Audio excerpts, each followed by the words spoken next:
1. This didn't happen to me, but to my mother in 1981. But it still scares the shit out of me even to this day. Some background. My house, which was on Potrero Hill in San Francisco, is old, dating back to just after the 1906 earthquake, and has a history of weird things happening, especially where my family is concerned. It has a lot of stairs, both inside and outside the house. These stairs curve to the left as you ascend, to have landings in the middle at the bend. The stairs inside the house have a wooden gate across them, that we put there to keep my dogs from the downstairs. This will become relevant later.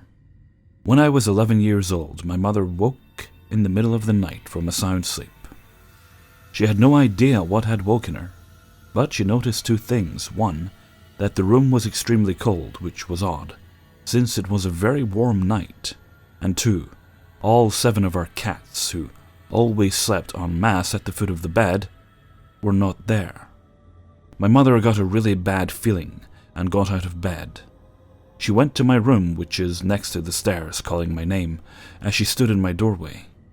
She told me she couldn't wake me, no matter how loud she yelled. I was not a heavy sleeper. Concerned, she was about to go into my room to shake me awake when she heard noises. My mother came out of my room in time to see our 2 dogs, a large Saluki and a small poodle mix, come running up the stairs. They were whimpering, their tails tucked tightly between their legs, and their eyes were wild with terror. They ran right past my mom, disappearing into her bedroom.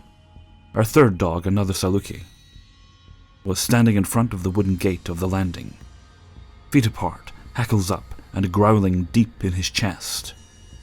Keep in mind, until this point, the most aggressive thing this dog had ever done was piss on someone's leg at a party. So this was totally out of character for him.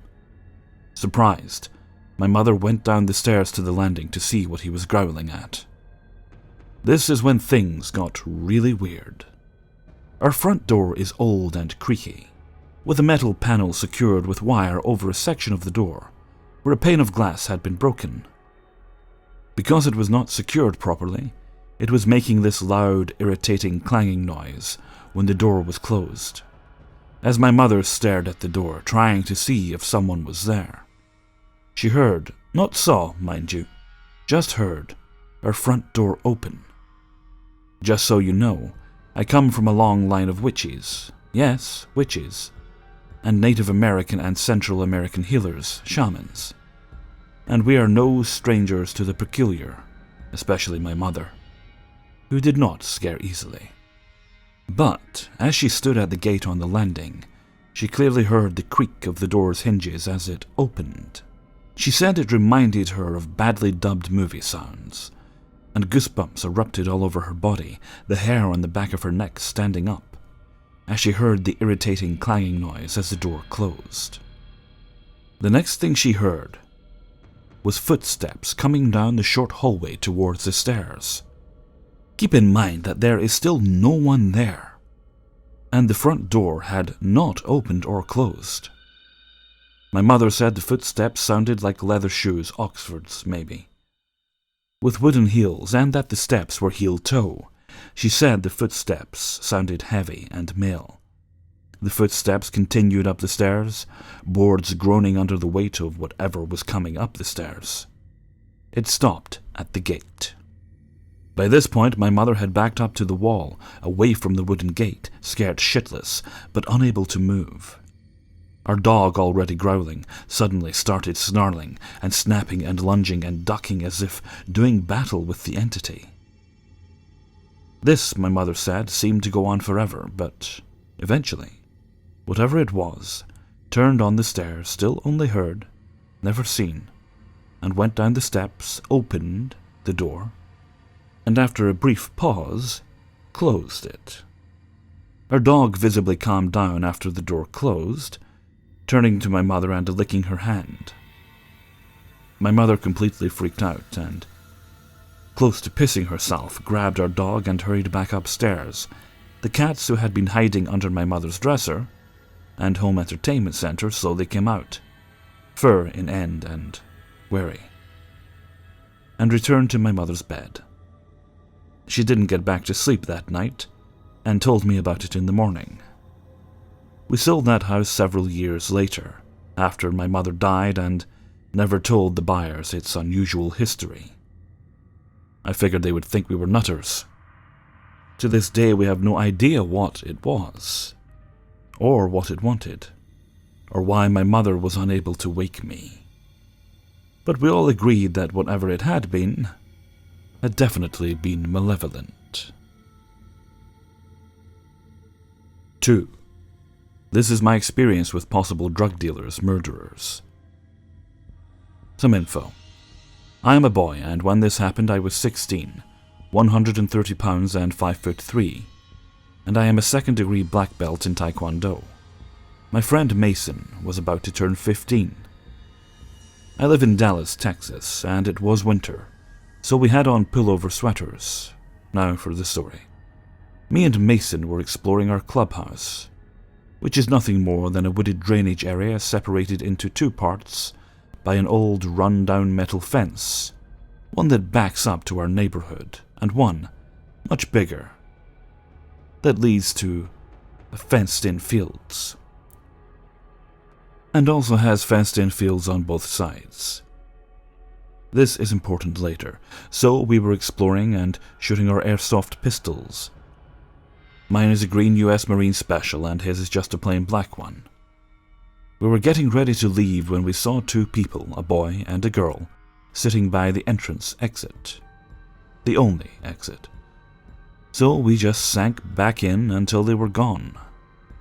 So we walked up to the fence that separates the two parts of the area, when a guy, around our age, approached us from out of nowhere, but thankfully, on the other side, with an axe, a small one, but still an axe.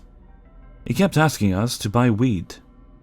Neither of us smoke or do drugs, and saying it was real cheap and we just needed to follow him. Then, out of nowhere, I'm guessing his buddy, again around our age, a very, very pale person, really. I don't think this guy had ever seen the sun once in his life, showed up with a large club-like stick and had a large hunting knife on his belt. He also said we could get real cheap weed and cocaine if we followed them. My friend was trying to talk our way out of this while I, with ADHD, ADD, and a couple of other learning disabilities, was trying to figure out the situation and think of a way out of it. Let me say that I love listening to these stories online, but I never thought I would have one of my own. Now, the way I saw it, we had two ways out of this. Go with them, but make a run for it, or run back to the heavier wooded part and jump the electric barbed wire fence onto a field with cows and a couple bulls. But my friend had a better idea. He took his airsoft gun out, remember it's all black, and pointed it at them. They backed off, and we jumped the fence and bolted for his house. These guys and 4 other people left just after we did. They all had 1 or 2 weapons, thankfully. They walked in the opposite direction. We didn't call the cops or tell our parents. Now that I think about it, we should have. Let's just say that we didn't leave his house for a few hours. I am now 17, 5'7", and 165 pounds. A second-rank white belt in Brazilian Jiu-Jitsu, and much stronger. I don't want to think about what would have happened if we had followed them. 3. Before the story begins, I want you all to know that everything I've typed is 99.9% true. It wasn't until these events transpired that I knew for a fact that the supernatural world exists alongside our world. I've had things in the past happen to me as an early teen, such as my ghost cat, but I brushed them off because no one would believe me. To get things going, I am a male. Earlier last year, in January, I was 19, swearing an oath to protect and serve as a member of the United States Air Force. I wouldn't leave for basic training until April of 2015. During that time, I did the delayed entry program, in which we would get different briefings and Nonetheless, basic training stories from airmen who had just come back, or even members who endured the 8.5 weeks of training 20 years ago. Never did I hear a story of haunted dormitories or ghostly encounters.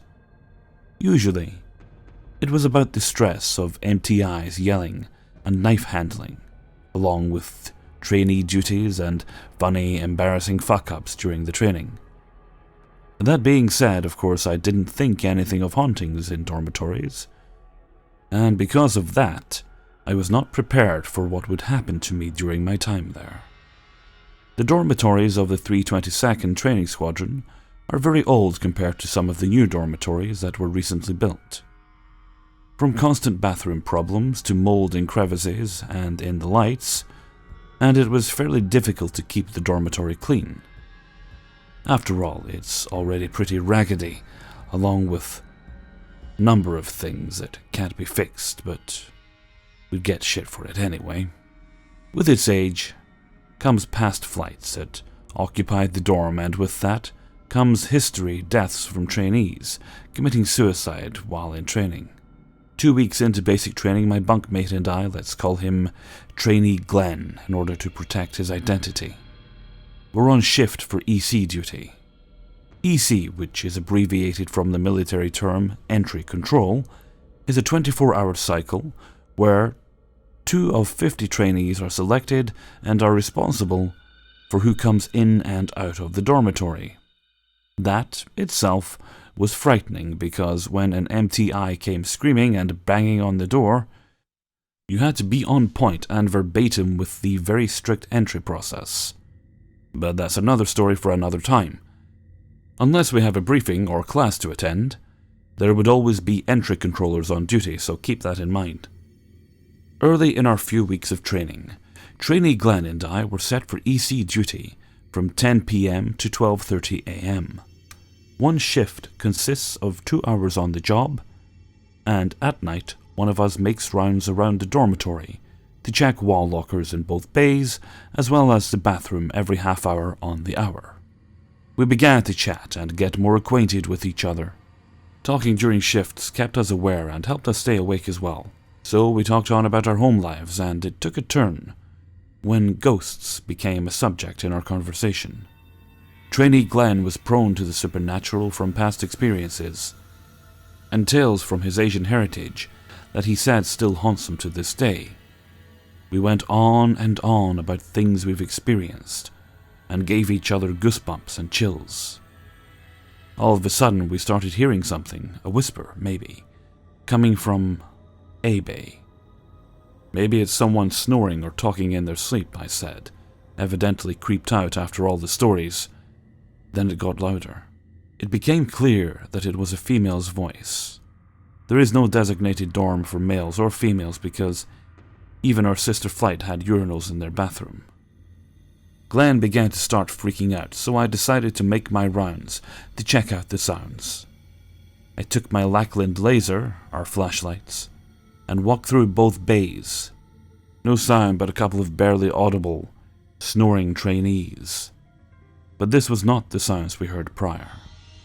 What we heard sounded like a female voice having a full-blown conversation with someone. We even made out a few words. Where am I? What's wrong with this? At one point, I heard my first name being called, which no one in my flight knew at the moment. When our shift ended, we couldn't get undressed and in bed fast enough after the next 2 trainees took our place. A few weeks went by with nothing seen or heard but little bumps, and at one point a laundry bag in the utility room keeled over, which we all tried to debunk but couldn't. Until this. I was talking to another trainee, let's call him Rancher, while he was on midday EC. We were in the hallway and I was standing in front of the utility room because I was laundry crew. Worst mistake ever, taking that job, by the way. We conversed until a black mass caught both our eye. It came out of nowhere from the left of the hallway. It was oddly shaped and slithered into the utility room. Trust me when I say it wasn't someone else's shadow. We both knew what we had saw, and went on to tell the story in which only a few other trainees believed because of their experiences with the entity in the dorm. The last personal moment I had with a ghost in our dorm was one of the most profound things that I ever experienced, and has been branded into my head forever. It was probably the 6th week of training, and I was in the day room on a Sunday with 3 other trainees. I instinctively peeked out of the room into the hallway to check for incoming empty eyes. On Sundays, random empty eyes like to come randomly and ruin the peace. Luckily for us, there was not one in sight, not even an EC. What I did see was someone who I thought was another trainee, slowly but in a purposeful manner, walk towards a utility room, their back facing me. I immediately took an approach because, as a member of the laundry crew, it was hard enough doing the laundry and making sure other trainees got their respective gear. But sometimes they'd go into the room and tarnished what order we had with the laundry, which we got so much shit for because of complaints of missing garments. Note, the utility room is very small and there's only one way in and out. I followed that trainee, even yelling, "Hey, what are you doing?" as he cut into the room, and as I walked into the room, I peered in and, of course, nothing, not a soul. Well, kind of. My stomach sank as I looked over at the laundry bags, the only figure looking that was a mass in the room, and my hairs instantly went up. I couldn't believe what I had saw. The ghost had ABUs on, top to bottom, and I was sure I was about to nab someone tampering with the laundry. I went from agitated to utterly afraid, and ran back into the day room where I also found trainee Glenn and Rancher, who had just come in to tell them what I had just seen, as well as others who would care to listen. I would continuously get stories from trainee Rancher who would do EC duties for baby flights in other dorms. He's had experiences ranging from wall lockers opening by themselves. Every time he's closed one, another one would open up a few rows down from that one, to hearing voices and seeing shadows moving in the dark. We even had a non-believer turn believer after he did EC in the other haunted dorms as well. Other accounts have been noted. During my graduation, ghosts were brought up, and my older sister, who was in basic months before me in the same squadron, said she had experienced some paranormal activity as well in her dorm. I will never forget that last one, though. How can anyone explain seeing a full-body apparition in uniform walk into a room and disappear into thin air? Because even my logic can't conjure one up. For those who join the military, you may find that history in the dorm still continues, no matter who walks the bays. 4. Please be aware the following story contains themes of rape. To start this story, I need to warn you it is all true, and I'm going to keep the names of the parties involved private for safety and privacy issues, and create fake ones for them and myself. I need to tell you about my upbringing, so you can understand why I made such a huge mistake as this at just barely 15 years old in August of 2006. I was brought up in a very strict religious home. I wasn't entirely sheltered, but being in such a strict environment and whatnot, I wanted to rebel as any teenagers would, to have the freedom some of my friends and acquaintances did. Though I didn't have many friends, as I was pretty shy, I took to the internet for a lot of friendships, and had just recently created a MySpace account. This guy added me. He had mutual friends of mine and lived where I do, a small Arizona town, and he seemed relatively attractive, so I accepted his friend request. He started messaging me, and came off incredibly charming. After talking for a few days, he talked me into letting him come over to my house, while I was the only one home to meet and hang out. I was incredibly nervous, as my dad was very strict and he terrified me, but that's another story. This guy, I'll call him Nate, still had that charm about him, and talks me into it. Well, the next day came, and I was incredibly nervous, I'd never had a guy at my house before, alone, to hang out. And he was 4 years my senior, and my dad would have killed me if he found out. When he came to my door, I immediately felt an uncomfortable vibe, but I brushed it off and let him in. We sat down and started watching Charmed on the TV, and talking a bit, but not very much. I didn't find that odd though, as I was pretty shy at the time, and I'm generally a quiet, reserved girl. After about half an hour, I went to the bathroom on the very other side of the house, in the back. When I came back, he was gone from the living room. So I walked through the doorway of the living room into the computer room. My room was directly to the left and the doors were wide open. I saw him standing in there with his back facing me, standing next to my bed. So, to my stupidity, I walked in to see what he was doing. Nate then turned around and I saw he was holding a pair of my underwear. Now, I really felt uncomfortable and didn't know what to do. I just froze in fear. He then grabbed me and threw me on the bed. You can imagine what followed, but I am not going into detail. After he was satisfied, he quickly left. I felt so ashamed and sick, I didn't know what to do.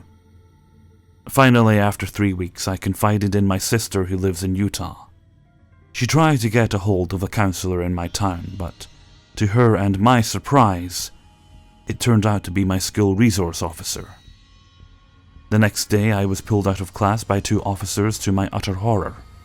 They took me to the police station and called my parents and questioned me and came to my house to collect my sheets and clothes from that day. They found him the next day, with my older brother's help, and as there was no proof after 3 weeks, since the incident had occurred, they had to go by his word that it was consensual, and he was still arrested as I was only 15 and he was 19. He got sentenced to 1 year in prison several months later for it. Fast forward a year and a half, and he is back out. These girls I went to church with ended up meeting him and befriending him, telling me, well, people change.